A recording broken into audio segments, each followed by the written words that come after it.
All right, let's talk about Dallas Turner, who, if you remember, the Minnesota Vikings actually traded up to get back into the first round to select him in last year's draft. However, he didn't play a ton last year, largely due to the fact that I think their edge rushing group just ended up being a lot better than Minnesota had expected when they drafted Turner. They tried some things like this where they tried him as an interior guy, but to be honest, that's not his position. It didn't really work out, and it's not a situation where sometimes you try a guy there and they're not quite as good. Like, it just doesn't really make sense. Like this play, for example, he's going up against a guard. You see, he's going to try and pull off a bit of a spin move right here, but just doesn't work out. The guard stays right with him, and there's not a lot he can do. Quite frankly, Turner is someone who his real strength is the fact that he has a lot of power, but is also very quick.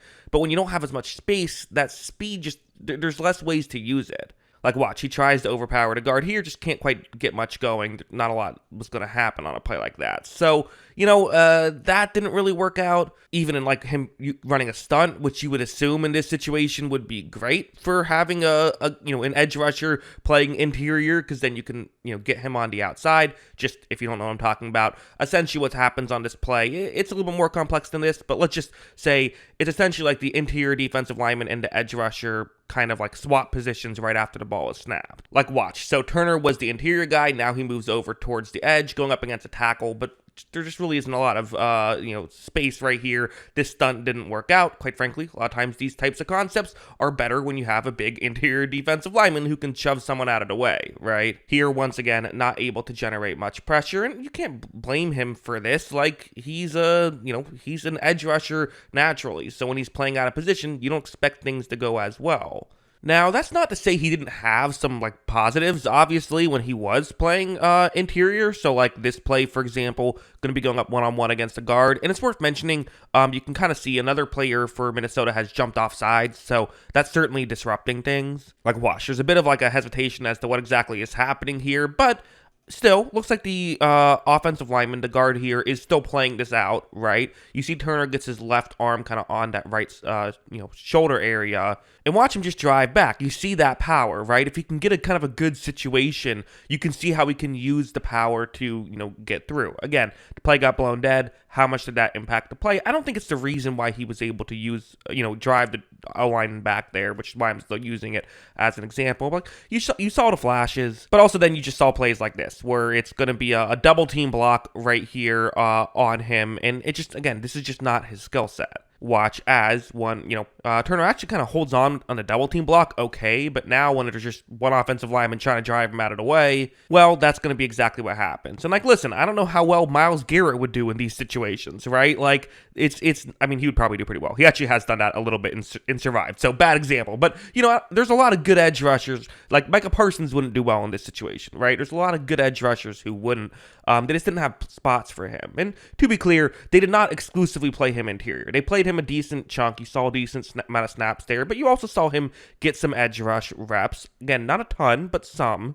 I think a play like this is exactly what you're hoping for when you draft Dallas Turner, is that he can he can succeed in something like this, where the tackle is going to be blocking him one-on-one. When this play begins, again, you see the speed off the edge and the hands off the edge, which I have to say, like, my biggest critique of him coming out of college was I didn't think he had great hands. I think that he was, usually relying on just his athleticism to get a lot of these wins, and, he still did well at a, high level of competition, right? But I do think you've seen him develop, and I think part of maybe the appeal of this situation is kind of sitting behind good edge rushers. He can kind of learn and practice how to get all the technique down to be very good at this. You're in this situation where if you're the left tackle, what do you want? Well, usually that left hand is very important. If you can get it all the way over to Turner's, his right side of the body, so towards the left side of the screen, then you can essentially hold him there. But since that hasn't happened because Turner got to his spot quickly, watch as Turner's able to get around and probably would have, he would have certainly made contact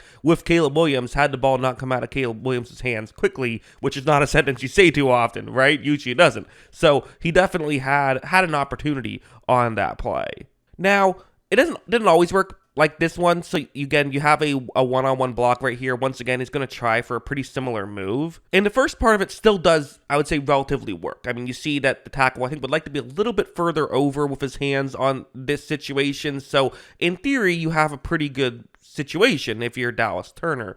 The issue is that, quite frankly, just NFL linemen are a lot stronger than college linemen. Even when you're playing the Bears, they're a lot stronger, right? Watch how the tackle this time is able to just kind of push Turner behind the quarterback, which is, once you kind of catch on to, oh, this is what the edge rusher is doing, as an offensive lineman, you can learn how to stop it, right? These guys are good enough that once they figure out, oh, this is your move, they can stop that, and you're going to have to figure out counters to something like that. You're going to have to figure out other moves if you're a Turner.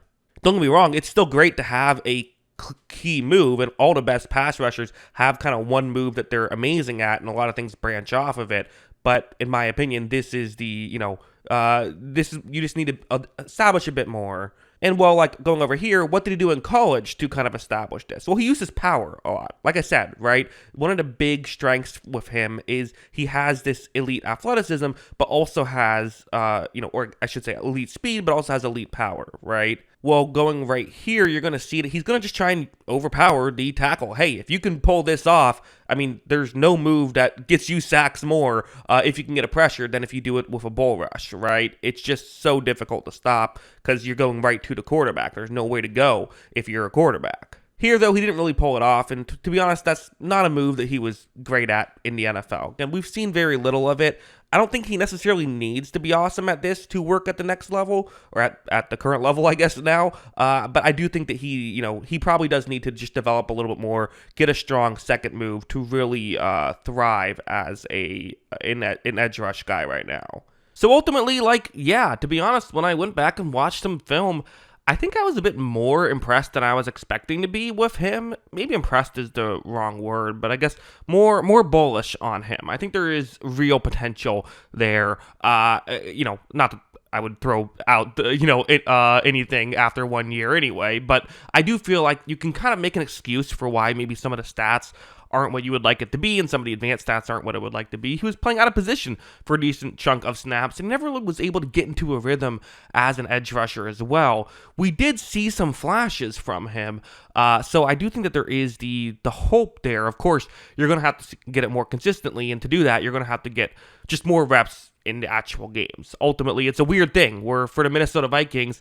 obviously they felt fine about where they were, at with their edge rushing group, so you don't want to risk that when, again, they were competing for the 1 seed last year. Like, they're trying to win a Super Bowl last year. You can't risk that just to try and develop a young player. You gotta, do what you can. But I do think that you get Turner more reps, maybe towards the end of his, end of this season, if he ends up getting more reps, or maybe next season, you can really see him fully develop and get to his potential, which is what you want. Is that going to happen? Again, it's impossible to know for sure, but there definitely is a way you can, I'm sure Vikings fans believe it to happen because there is enough evidence there for it to potentially happen. So, and I could totally see it happening. But yeah, those are my thoughts on Dallas Turner and his rookie season. What are your thoughts? Let me know in the comments below.